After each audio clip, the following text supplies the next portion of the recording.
We're here with Kim Anderson now to look at the crop markets. So Kim, the USDA just released the 2024 Situation Outlook Estimates. But before we get into that, what did the crop prices do this past week? Well, you look at prices, let's go back several months. Prices have just been going down.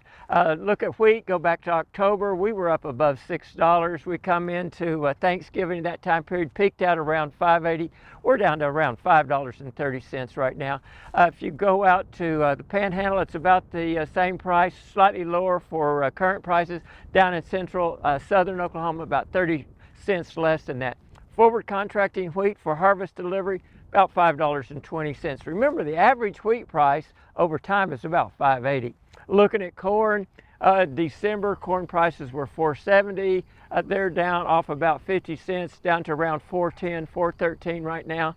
You can forward contract for 24 delivery of corn for $4.40. Soybeans, that was our poster child until we got into November, December time period. Peaked out around $13.25. We've knocked $2 off the bean prices, especially over the last month and a half. We're down to around $11.25 for beans now. Forward contracting beans for harvest delivery around $10.90. The average soybean price during harvest is around $10.80.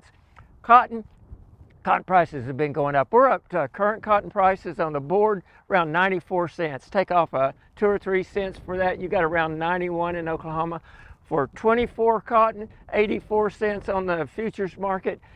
That gives us about 81, 82 cents contract for coming into the 24 harvest. So let's go back to the USDA release. What did that tell us? Well, we got our first numbers looking out into the 24-25 marketing year for wheat, corn, beans, and cotton.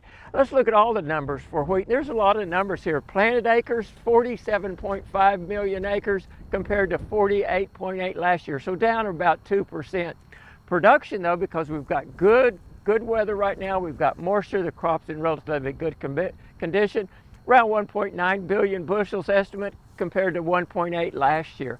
Ending stocks projected to go up from 658 million bushels to 720, so lower wheat prices. Corn, now it's a long time out to corn and beans, where wheat we're going to be harvesting in June. Let's just look at the ending stocks. For corn, 2.17 billion bushels for this year's crop. They're looking at that go up about 2.5 billion for next year. That's low corn prices. Soybeans, 420 million bushels projected for 24. That's up from 315 million this last year.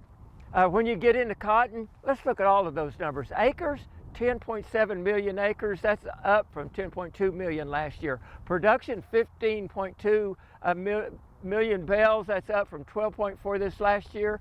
And ending stocks for cotton, looking at going up from 2.8 million bales up to 3.5.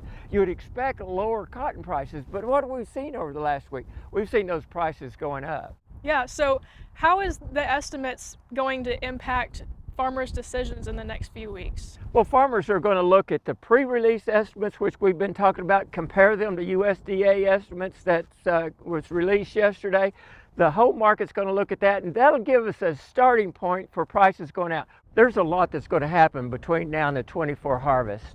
All right, thanks, Kim. We look forward to catching back up with you next week. Kim Anderson, Crop Marketing Specialist here at Oklahoma State University.